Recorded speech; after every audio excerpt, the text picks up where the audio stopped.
Is it often that people actually do more research on selling a house or their car than they do doing a research on how they sell their business? Yeah, absolutely. I like to equate it, taking the real estate investor out of the equation. There's always that house in your neighborhood that has the grass is a foot high and the trees are a mess and the painting is in shambles.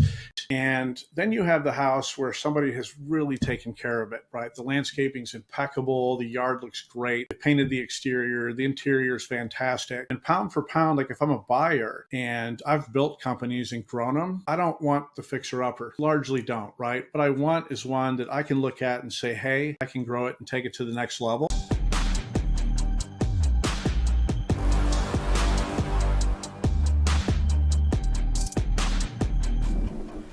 Welcome to the New World Podcast, where we delve into the ever changing and accelerating pace of global change and its impact on our lives. I'm your host, John Paul Flores, broadcasting live from the New World Studio.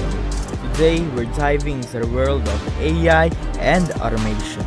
As an enthusiast and expert in lead generation, I will guide you through understanding and leveraging these technologies for your business and for your personal use. And don't forget, AI and automation might be unstoppable forces, but that doesn't mean you are powerless. Tune in to learn how to make them work for you and not the other way around. But first, let's meet our guest. Welcome to the New World Podcast, where we navigate the changing world around us. I'm your host, John Paul Flores, specializing in lead generation and AI automation, here to help you understand how our world is changing and what it means for you. In today's episode, we're thrilled to have Steve Conwell, CEO and partner of Final Ascent LLC, joining us. Steve and his team are at the forefront of transforming how businesses prepare for exits and legacy planning. We'll explore how Final Ascent helps middle market business owners attract buyers and maximize their company's value in an evolving market. Stay tuned as we delve into Steve's journey, Final Ascent's unique approach, and the future of business exits and mergers. Steve, it's a pleasure to have you on the show. Likewise, John Paul. By the way, before we begin on the in-depth questions, because I do have some, can you give us a quick intro on who Steve is? What's your expertise, your experiences, and what keeps you busy these days? Yeah, absolutely. Steve Conwell. So I cut my teeth way back in the day, getting the whole bachelor's in science and master's of science in accounting. So I went the financial statement audit route many moons ago. And so I was auditing with Ernst& Young, Fortune 500 companies, and then lower middle market firms as well, which I ended up really loving. As my career evolved, I got into information technology audit, cybersecurity, large scale ERP application auditing. And so got exposed to a myriad of business processes across a huge number of industries. Which was a great precursor as my career advanced over time. So I left EY to become the chief operating officer of the Dallas branch of $500 million consulting firm. We did about 30 million in revenue for our branch, and then merged with another company and went up to the global offices as a director of business operations. So got to see, again, just a myriad of ways to do things when we had 8,000 employees and 72 offices around the country. So a lot of fun. We built a company. So this is going to kind of segue into why I do what I do now. My wife and I started it, and we built a recruiting firm and an IT risk consulting firm. And it started with just us to upwards of 90 people.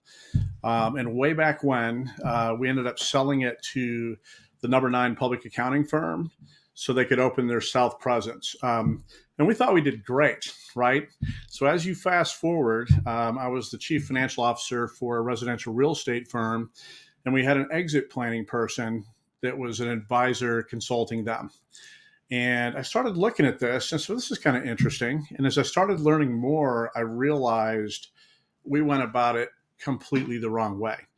I mean, we were highly systematized, a lot of automation, a lot of process, but knew nothing about a sale. And when I reflected on it, we believe we probably left $3 or $4 million on the table, easy, and we didn't know because our contracts that we had were incredibly valuable, but we didn't know anything about prepping your business for sale and then going through a selling journey. And that's when I started Final Ascent back in 2017. And we originally started, I said, I know a ton about process. I know how to grow companies. So we started that way, doing exit planning and strategy and really like growth consulting. We combined them. So we said, what is your, if you're peering into the future and you're going to transition your business, what could that look like? What would your value look like? And then from that stage, growing them, going through that process, but we would be referring the businesses out to other companies to sell them. And so 4 years ago, just in kind of perfect timing, one of my business partners, he was looking to start an M&A practice. I was looking to build that. We said, hey, let's go ahead and jump together and do it. And so we do two things really well. We grow companies and we get them exit ready and market attractive. And then our M&A team goes through the whole process of selling them. And our kind of target market is that lower middle market business, which we define as at the absolute smallest end, that 5 to 10 range, to really that 100 to 150 million in enterprise value. I love how you covered almost every aspect of what you do. I mean, that's an amazing speech right there. And by the way, and yeah, it's a great answer. And your industry is not that common. I don't want to say it's not that famous, but at the end of the day, there's a lot more people who focuses on growing a business or how to make it profitable, how to make it more scalable. But why did you make it that your brand is more on how to make it easier to sell? Yeah, the biggest key. So you're a business owner and you've got all these hats you wear, right? As you're growing your company, usually you've got some level of expertise in which you go in, whether it's a product or service business. Um, but what most business owners hadn't done, and I hadn't either, especially growing like another firm, the same kind of thing, is looking at our business the way buyers look at the company. So putting your buyer's lens on and saying what attracts buyers that would want to make a maximum offer for my business. And so once you open that up, business owners, I mean, there's a lot that don't realize your company is not sellable. You've got all your eggs in one basket, which mostly from a financial perspective is their wealth is sitting in the company, and they don't even know they're not sellable.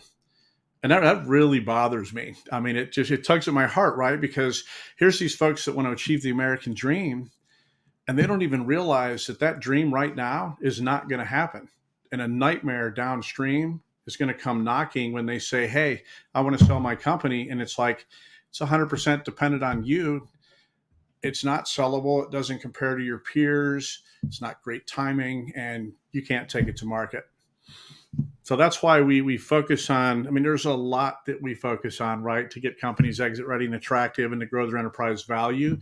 But it's why that is so important, because most business owners, and I would argue tons of them, don't know what they don't know. And that can cost them, it's not 50 grand, right? In the world we play in, it could be millions of dollars that you could lose or just leave on the table by just not knowing.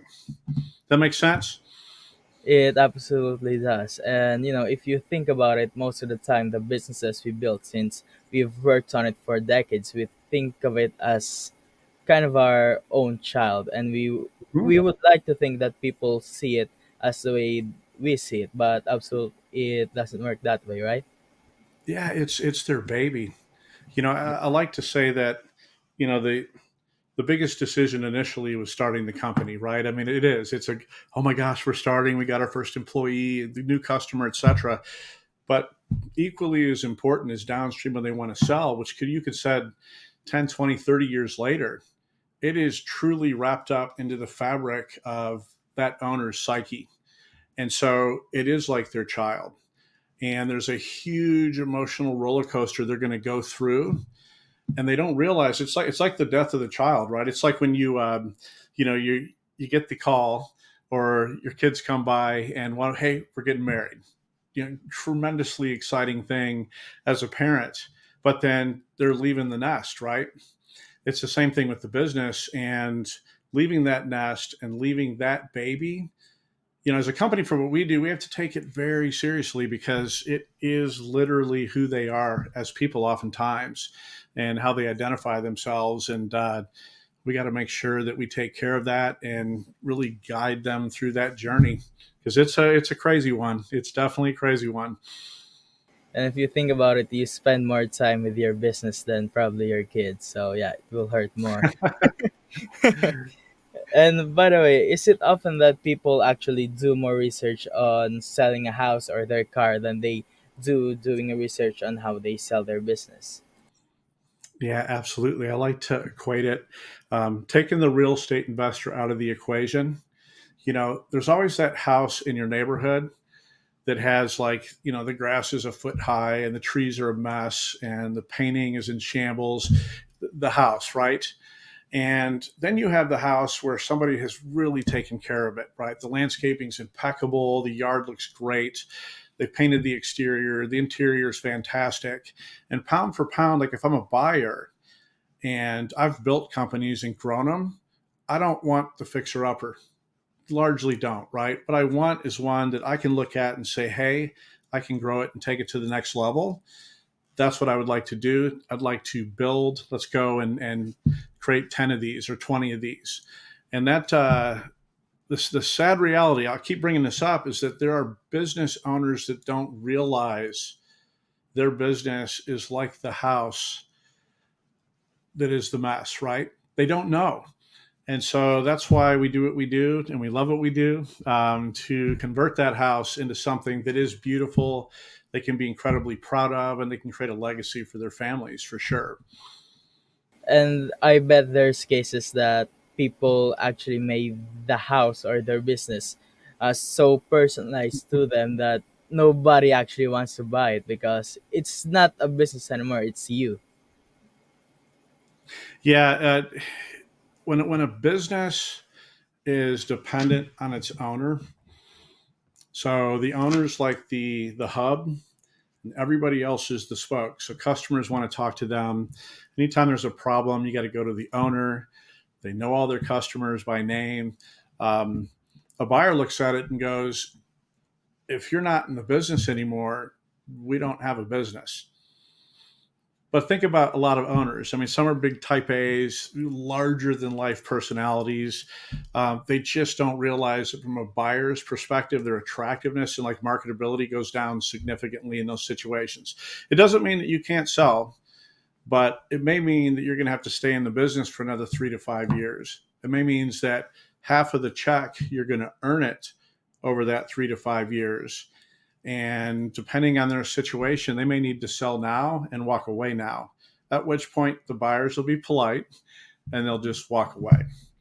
And that's what happens often in those situations. What are the most common challenges that you see middle market business owners face when they're preparing for exits? Yeah, sometimes, and this can kind of go without saying, it's timing, right? If you look at, economy is rough. The industry has taken a beating. Margins have started to truncate. Profits have truncated. May not be the best time to go to market. Now, the reality is that, like shining stars, like the best in class in an industry, no matter what the economy is or the political landscape, or the macroeconomic factors, they're going to sell. But what happens over time is that if the market is that way, the multiples can go down on what you'd sell your business for. So that business owner has to go, okay, do I want to ride it out? COVID was a great example, right? So I want to ride it out, let's say the next 3 to 5 years, and get my enterprise value back and go to market then. Or, I'm 78. I don't want to do this anymore, but it was horrible timing. So that is something on timing. You can't time the market, but you do need to evaluate those macro factors to make a determination of when you'd like to put your company up for sale. The competitiveness factor of evaluating your company to your competition and really determining what makes your business unique and valuable is important. And oftentimes, business owners don't really do that consistently enough to go, this is what is going to make me a unicorn that will attract buyers who can then take the company to the next level. A huge one. And I just spoke to a bunch of business owners a couple of weeks ago.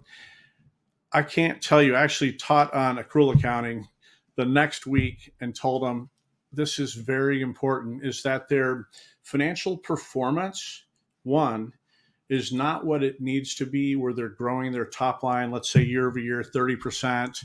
Their bottom line net profits are growing at 20%. So they're thriving, right, when they go into a sale. But the other big thing is the accuracy and completeness of their financial records is not up to par. There, you see all kinds of issues that come up, and I look at financial statements literally all the time, and I would say 95% of them have issues. Almost all of them do. And that's the resume of your business, right? Like that's, hey, look at us. You can compare us to our competition, to businesses like us, and you can make an educated decision because we're putting our best foot forward. But what often happens is it's kind of like that perfect job where I am the absolute most perfect person for this job. And let's say you are like 100%, except that you have grammatical errors, typos, like date issues on your resume. A recruiter looks at it in like 15 seconds and throws it in the trash. And so your financials are the resume of your business, and buyers do the same thing and very rapidly go, or they'll do this. They will say, all right, we know the financials are a mess, but we like the company, so we're going to discount our offer like 25 or 30%. In other words, we know we're probably not going to get to a decision hammering through all this stuff, but we'll have them come on our records. And because of that risk, we're going to offer that discount. I would argue, let's just get the financials cleaned up and let's get the business running the way that it should so that we can showcase all this effort and value that's sitting in there. Most of the time, what are the issues or errors that you see in the P&L that most common and could be fixed immediately? Yeah, I mean, from a cash basis, I mean, oftentimes that's how they'll do their financial records. They want to sync them up. Their CPAs say, "Hey, do cash basis," because that's how your tax returns are done. Um, there's definitely cash flow issues, and that's not something that a buyer can like immediately fix. And so we'll see a great company, but they're having to pay their suppliers much faster than the buyers, and so that becomes a huge issue on working capital. How much does it cost to operate this company? Because we have money going out much faster than it's coming in, as an issue. We see a lot of accounts aren't reconciled, and so the balance sheet will be a mess. And you can see it very quickly with kind of the work that we do. And so, like, we need to reconcile the financials. We need to do a what's called a cash to accrual conversion in that instance, and then we need to get a month end close and a financial management review meeting to evaluate the results, like forecast to actual, how are we doing, where do we need to course correct, and get the company operating, like professionalizing the company. And it doesn't mean that, hey, I got to go hire like a CFO and I've got to have a controller and a big accounting team. But you might say, hey, I need a fractional CFO. I need to make sure that somebody is going through the process of doing the reconciliations and the close, and then I get that financial acumen that I need. That's an amazing answer. And let's say someone wants to sell their business. What should they do on a step by step guide to ensure that they can get the highest valuation that they can? Okay, so I can't say this enough.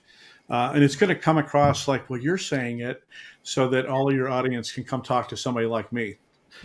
It's not the case at all. I Yeah. can't tell you like how important it is to talk to strong advisors as early as possible. It doesn't mean you need to work with them yet, but you have got to understand two things are very important. What creates enterprise value? So, how is my company valued in the marketplace? And then, secondly, what do I need to do to get my business not just exit ready? Because it can be exit ready, right? Except it's not valuable yet. And so once you understand this is the value of my business, this is what I do well, which we want to super showcase in the marketplace. But here are what I'd like to coin like opportunities for improvement to additionally maximize the value. I mean, obviously, you're wanting to grow it and scale it and get it ready for a sale. But then by showcasing what we do great and shoring up, I mean, the weaknesses, right? Really think of the weaknesses as opportunities to uncover more value for the company. Then we get an exit timeline for when it makes sense to get there. Some business owners say, "Oh, we're 10 million now. We want to grow at 30." Okay, so organically, just ourselves, we can grow to, let's say, 15, 18 million, and we're going to go buy two companies to get to the 30. Well, you need time to do this. What happens is owners finally decide they want to sell, and they go and they haven't done that journey, which can be, 3 years ago, 5 years ago, working and building that value over time. So basically, most of the time, business owners think that if they want to make their company sellable, it would only take a few months, but most of the time it Oh takes yeah. years. So you need to actually Yep. have a lot of time to prepare for it. Yep. It's just thinking it through. There's just you have to picture that on the other side of the aisle, these buyers. I mean, you got Harvard MBAs. I mean, they're experts at negotiation. They've got a huge deal team, and they've done this many, many times. A lot of owners forget that team, maybe looking at them, maybe looking at 100, 200 companies simultaneously, right? And so when they're making their offers and going through the process, like if you don't have that representation to say, you know what, I know you wanted to sell right now, but if you have time, I mean, there are some things that need to be done to get you there. Now, you may still want to go to market, you may still be sellable, but if you're comfortable leaving X dollars on the table, make sure you really are. Because I can promise you, a year after the sale, most owners, as they really reflect, as they've learned going through the selling process, the last thing they want to have happen is two things. I left a ton of money on the table. Like now I know, right? And then secondly, you don't want to be a year later and you haven't emotionally, like truly prepared for what life looks like after the sale. Like, remember how we talked about the baby? Well, the baby's gone, right? The baby's off doing its own thing. And here's a buyer going, I mean, all my friends were tied in the business. My role as the owner and proud to be doing that. I don't have any hobbies anymore. I'm not doing anything. So my wife's ready, or, husband's ready to kill me because for 6 months I've been driving him crazy, right? And so having that plan after, because sometimes owners will go into almost depression type state because they've lost half themselves. So they must, before every sale, emotionally prepare and actually plan their new life before they actually sell their company. Yeah, absolutely, absolutely. There's like push and pull factors, right? Yeah.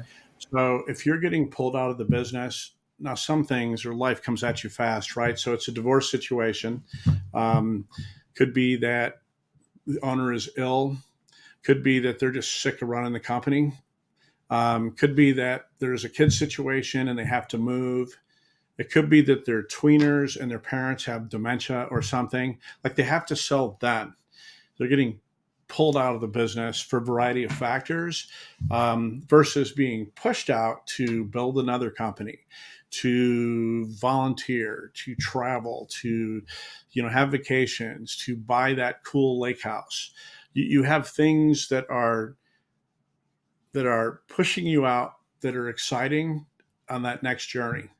And I know this sounds crazy. Like we're sitting here talking about this. Well, this doesn't seem like that's a big deal. It's a huge deal to really start to think about life after the exit and what that's going to look like. And if we have people that are getting pulled out because of those other situations, we have to spend a lot of time talking them through this emotional side as early as we can, and then helping them, because you never know when suddenly it's going to register, which could be 2 weeks before a close, selling the freaking company.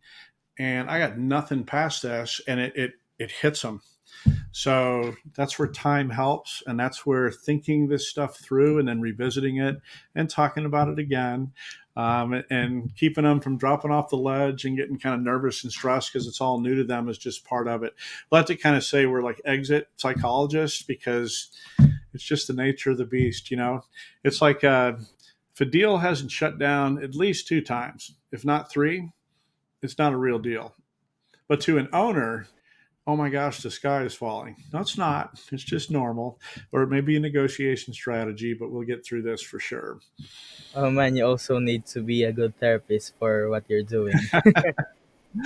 Yeah, you get the PhD that you didn't like go to school for, but it's just constant having those conversations and really helping them navigate that journey because for many it's a once in a lifetime thing, you know.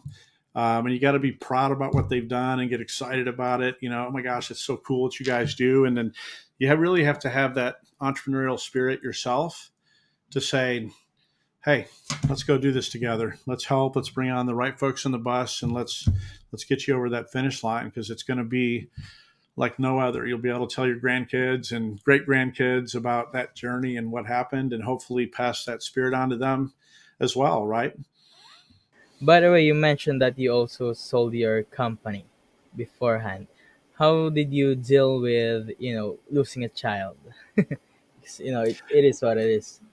Yeah, it's interesting. So I went with the sale and said, okay, I'll do like 18 months going with the sale while we were expanding it out. And I had worked for, Ernst & Young and the Big Four. And then our company had worked, we were national and global vendors for 7 of the top 10 professional service firms. So we'd been in that environment for a long time.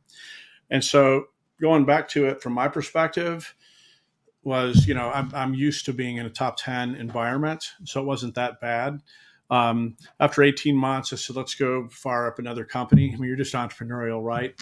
So I wanted to make sure we got that transition. But, you have some people that are in situations where kind of the same thing. Maybe they have one or two other companies they're also building while they're working on this one. And they go, I want to sell this because these are running. So let's sell this one and free up my time and go down that path. Um, but it's all timing. If you're a baby boomer and you're 68, 70, 72, 75, you're not probably going to go fire up another company.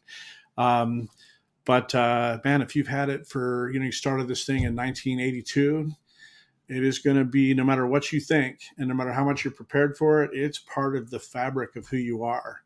And so that's why it's just so important to have those conversations and actually to get the spouse involved if they've got a spouse, potentially the kids involved to really kind of understand the dynamics. And then if you have other partners, really talk this through because you just never know. We like to laugh. It's like, am I talking to the owner or the husband, right? Or are you asking me questions that your kids asked, right? And just kind of making sure we're level setting this whole process. And so we can get this over the finish line for sure. That's amazing. And for example, can you share a success story where you've actually helped a company do an exit strategy and they've succeeded tremendously? Yeah, we had a company. We started working with them. They were worth about 14 million. They were a construction and a restoration company. Very complex sales. So when we started, they were valued at that. During the sale, we integrated an acquisition, smaller acquisition. So got their enterprise value up to about 27 million. Built the growth strategies, revamped all their financials because I mean they just needed to be completely rebuilt. I think we went back 2 years and rebuilt them. Another company wanted to buy the two, so after consolidation, and then the combined three entities sold to an investment bank. And so we went from 14 when they sold for 35.588 million. And That so, I that mean, is significant 250% yeah, growth over like a 18-month period. really 18 Um, months. yeah, That's amazing. it was a crazy one. That was a very complex project. But usually, if you've got more time, this is Yeah, kind of why talking to people earlier, there's other things that can be done, right? You get the one acquisition under their belt, let's get another one. let's expand the market, do another one, build a platform company where the buyers look at this and say, hey, this is seriously scalable, and then sell it to, let's say a private equity group, for example, roll with it and roll your equity, grow it again, scale it again, and then sell it again. And so that's called, getting that second bite of the apple where the owner, they may roll 30%. And then when they sell it again, that 30% is worth more than the 70 off the first sale. So it's kind of a nice way to get really wealthy. Yeah, that is an amazing strategy, especially because most of the time, the things that is required to scale your business to another level is different from what you needed beforehand. So yeah, Mhm. sometimes selling it and building something similar and selling it again would be a good strategy. Yeah, it's the acquirer, evaluating the buyer. They've got the expertise. Maybe it's the sales and marketing expertise, the huge network, the ability to they know how to bolt on multiple companies and go do all the integration, but they need your company as the platform. And so as a seller, you're going, all right, well, I've created multi-generational wealth for my family and I've got that completely secure, and so even if I didn't do this, I would be fine. But then that second bite, now you're getting into the, hey, 80, 90, $100 million wealth. And that is serious multi generational impact to the marketplace. And so to be able to go through that journey, the amount of learning and experience that you get doing it is just absolutely incredible. So oftentimes these guys, they like mentoring other business owners, right? Talking them through and just sharing their expertise, which is really nice for sure. And can you give me a few main things that a buyer or an investor actually looks at a company before they decide to buy it or not? Yeah, so it's important for them, and most of them do, to have a real investment criteria strategy for the types of companies that they're looking to acquire, right? So sometimes it's a strategic buyer, so big, large strategic organization that would like, let's say, an adjacent service that your company happens to provide, or let's say it's a strategic location that they're wanting to break into. So they're strategically acquiring a company, and they'll pay more often than not a premium for that. Um, on the other side, the private equity side is saying, okay, I may pay a little bit less for the company, but I have investors, right? So I'm going to buy it with debt. Hopefully, they have investment capital as well. And then those investors are saying, hey, in 3 to 7 years, I would like to 3x my company. So when they acquire that company, and they may have a big fund or something like that, they need to flip it. And so, depending on the type of buyer that you want, you may say, okay, I like the private equity route, but in order for me to really take advantage of it, I need to roll some equity and go with the deal so that I can get that advantage of that second sale and sometimes even a third sale, right? They just keep rolling with it. We're on the strategic side, depending on the strategic acquirer. Sometimes they'll roll and they will like run the division or they'll run the market and go with that. And then they could get and roll a part of it where it's stock, right? So this is a public company. I'm going to give you X stock and stock options and different things to incentivize you to not leave. And then you can get wealthy that way too. And let's say you're a buyer or an investor. What are the things that you can see on a company that would make you think, this company is not worth it, or the red flags of a company that you actually will make you not want to buy something? Yeah, I mean, we've definitely talked about some, right? I mean, Yeah. from cash flow is a big one, a lot of working capital required to build the business. Let's say it's a company that's capital intensive, so they have a ton of equipment and they go and look at it, and the equipment is really old. And so they know, all right, if I'm going to buy this company, I've got to make sure that I've got a stash that can acquire the new equipment. At which point, like if I'm a buyer, well, I got to discount the price of this company in order to not eat it all when we sell. Um, Financial statements, like we visited about, I mean, it just got to be on the up and up. Accrual based financials, I can't tell you. That's what very quickly, for the most part, buyers will walk away unless it's a unicorn. Um, there's an interesting thing on a concept called the Net Promoter Score, which is considered a global index on a company's high potential for growth. And it was a standard that a consulting firm put together on determining your percentage of people who love you subtracted from the percentage that don't, and then this index that got created. I don't want to go in and hijack the whole discussion on this because we could talk about it for a while, but like the average scores are really low. But the unicorns will sit up at 55 and up. And so if a small company has a really high net promoter score in the marketplace, there are businesses hunting for that and saying, I want a company based on that score that does have a high propensity for growth because I want to scale it. I'm hunting for companies to scale. And then the one thing we haven't talked about and is a dream in the marketplace is like recurring revenue. So you have like reoccurring revenue, so like repeat business that you get from companies, but true recurring revenue is really valuable in the marketplace. If your business, like 90% plus of all your revenue comes from literally, a auto ACH that comes into your account every single month, or they pay in a year in advance.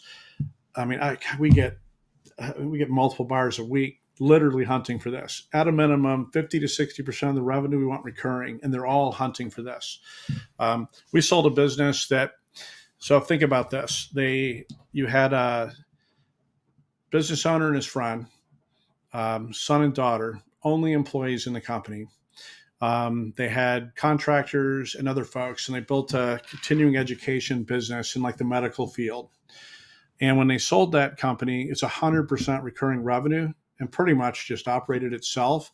They sold two of them for 32 million and he rolled 40% of his equity. And he's going to get a second bite on that, and has four other companies doing the same thing. And literally has, I think, with the four other companies combined, and we're continuing to work with them on that, four people working for him. It's 100% recurring revenue. So they become very valuable, and they're oftentimes, depending on the type of recurring revenue stream, they're a lot less cumbersome to manage. And then the other thing, when you buy them, let's say the lifetime value of the customer is 4.5 years. They know when they come right in, that revenue stream on average is going to go another 4.5 years. And so they got a big engine of cash coming in, which is nice, right? So I know I talked a lot because there's a lot Yeah. of different factors, but there's commonalities across all industries and consistencies across all industries that help you determine whether or not your company is going to sell for maximum value. Do they want the companies with a lot of recurring revenue because it's easier to scale, or because it is probably making money at the start? It's bringing, so a true recurring revenue stream requires a customer to do something to stop it from that money continuing to come out of their account, right? So if you look at like your cell phone bill, I mean, we finally switched to Verizon, but I was with AT&T for 25 years before we finally switched. So think about that. How many times do people stick with a contract like that, and how much revenue do they get off of us? Like an inordinate amount. And so what they'll do, like the buyers will do, they'll look at a recurring revenue stream and they'll say, okay, what's the lifetime value of a customer? And then they'll divide that by the cost to acquire a customer. And it's a ratio. And so if a recurring revenue stream, like the ratio is 3 to 1 or down, you need to scrap it. I mean, it's just not valuable at all, right? If it's between 3 and 6, like I would start investing in it, especially if it's got, positive margins going through. But if it's above 6 to 1, I mean, invest heavily. They become really valuable. His churn rate is like 1.2%. It's like super tiny.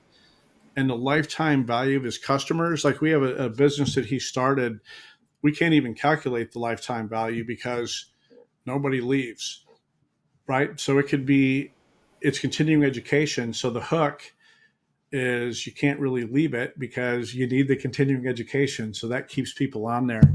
And there's a wide variety of reasons why recurring revenue streams are successful or not. I would just say that don't be in that industry where this is always the way we've done it. We're commoditized. There's no way to do something like this. I would definitely say, okay, let's think it through. Maybe there is something nobody has thought of that we could come up with. And if we have reoccurring business, then let's make sure we have long-term contracts with them. So two-year contract with two auto renewals off the back end of that, with let's say a step up in pricing for the products or services that you sell. When you sell the company, those contracts have value, and then just make sure they're all transferable to a buyer. No buyer wants And to come in and have to change all the agreements to the new company name. That's just disruptive and a hassle, right? yeah. And I think this question answers itself pretty easily, but I still want to ask it.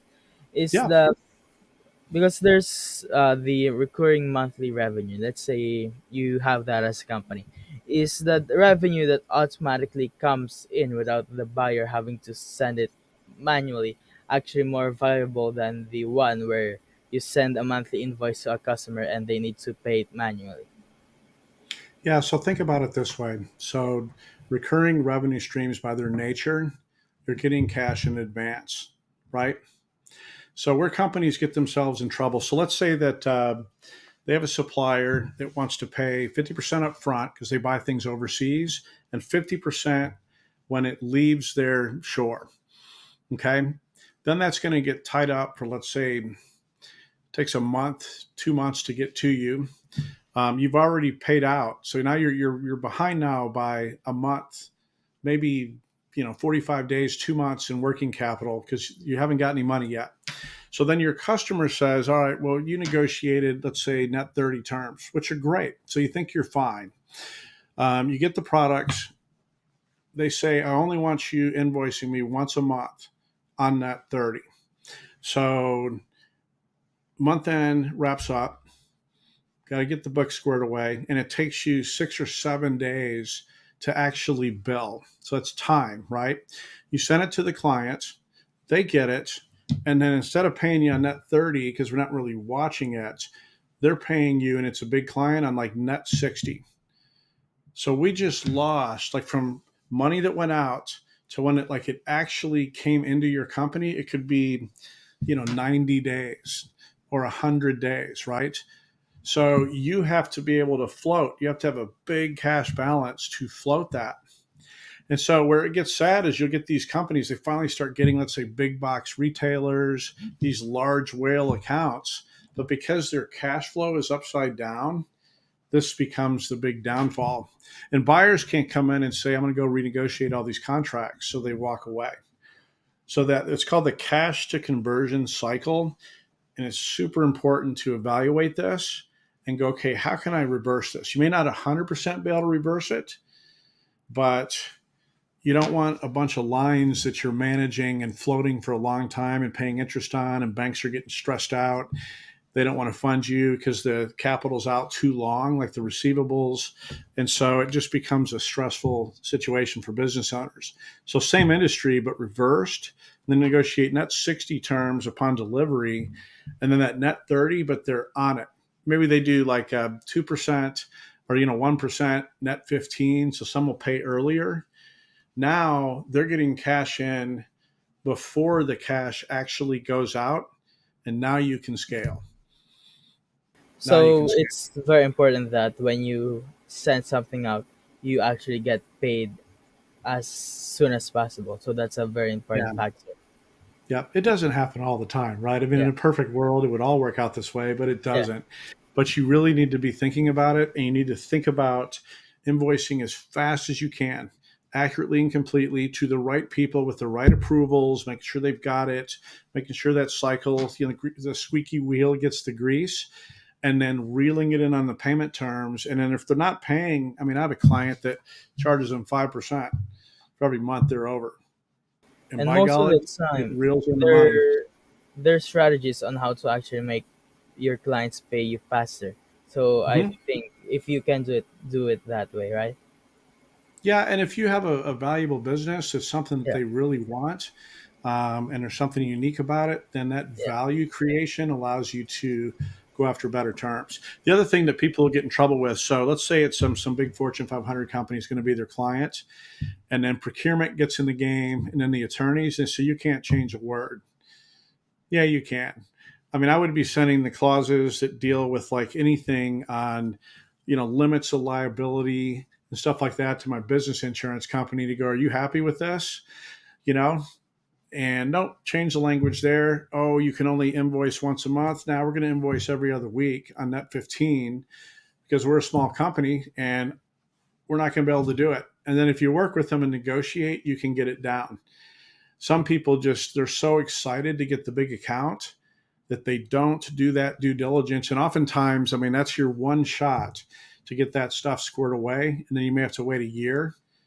All the while you're growing and you're upside down. And I mean, there's nothing worse stress wise than when is that check going to come in time so I can pay my employees, my suppliers, I mean, that's very stressful for sure. So get it right the first time. so whether you have a big buyer or a small buyer, make sure that you actually think about the deal. Yeah. Think about the cash flow. Think about transferable contracts. Think about contracts that are longer, Yeah. right? And then have auto renewals built in, because that's going to create value for the business. And big bad buyer can't come in and go renegotiate all these supplier contracts, right? Whether it's subcontracting firms or whether it's material or finished goods suppliers or raw materials, and then go to all the customers and say, hey, you need to pay me due on receipt. They're going to go, who the heck are you, right? So what would the buyers do? They'll walk away. They'll And walk as away they from the deal. should, because that's a lot of trouble to actually A deal with. lot of trouble. Yep. And what trends do you foresee in your industry, especially on people maybe joining the exit strategy industry? Do you think more people will be incised to start a business similar to yours, or probably go another way? I think that from a supply and demand perspective, um, we've all been waiting for the gigantic baby boomers to like eventually sell their businesses because there's still 10 trillion in enterprise value sitting on the marketplace, but it will come, right? And there's not enough people to help. There's just not. Hence why getting advisors earlier does make sense because of just supply and demand. There's just not enough in the marketplace. Um, I would argue what we are seeing is you're seeing folks that have never done like what our company does that are now hanging the shingle to say, yep, we can do exit planning, we can do exit strategy work. And the reality is that you want to make sure, I'm not just saying strong advisors, but the right people who can help you, who have your best interests at heart and have a track record of success, who can help you get over the finish line and who are willing to say, you know what, we're not a fit for you, but talk to so and so. I'm going to go do this introduction for you. Let's make sure that you're okay. Because you have to And care. You really have to care. yeah, it's their kid that you have to care. And since you said that most of the sellers are the baby boomers who's finally retiring, uh, who are the buyers? Because there is a huge need to have the other side. Who are those buyers most of the time? Yeah, I mean, there's definitely younger folks selling. There's serial entrepreneurs in their 45 to 55 range that sell, grow, sell, grow, sell, grow kind of thing.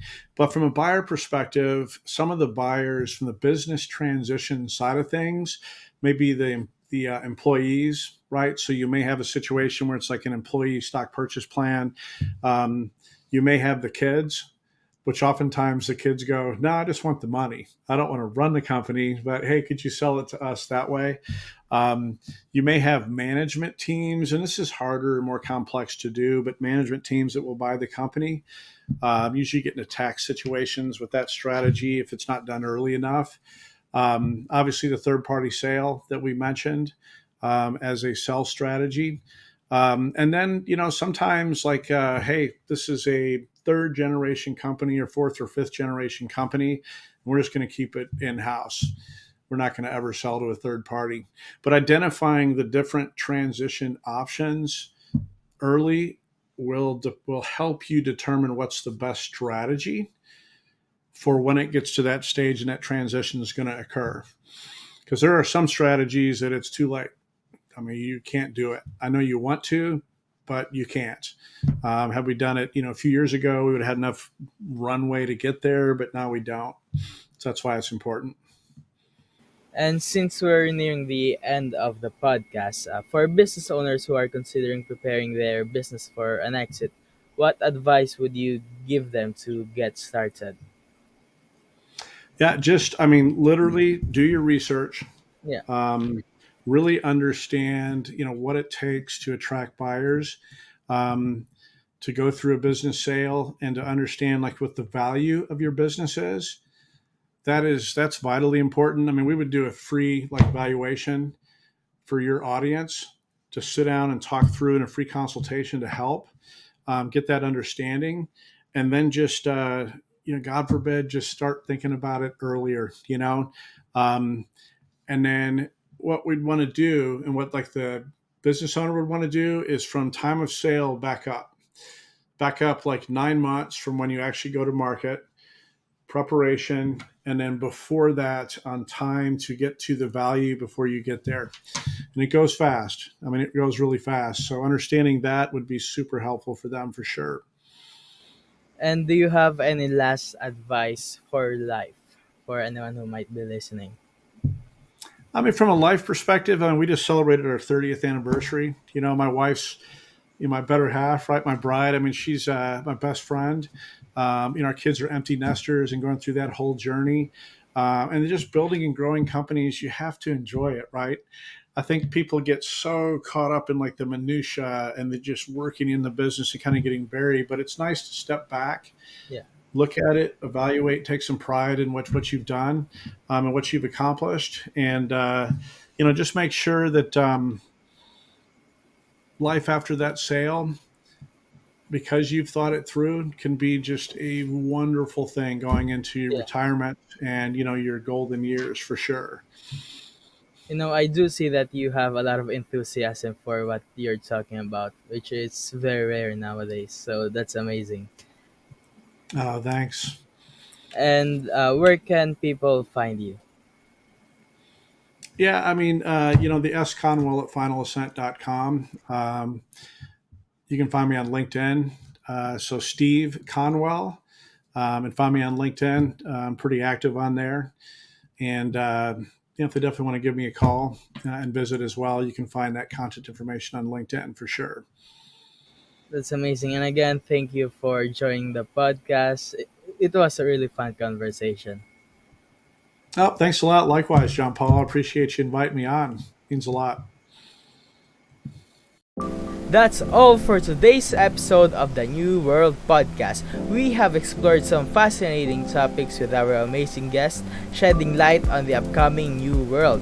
If you enjoyed today's episode and today's discussion and want to stay updated the future episodes, don't forget to hit that subscribe button to the podcast. And if you found value on what we have discussed, please consider leaving us a review on your favorite podcast platform.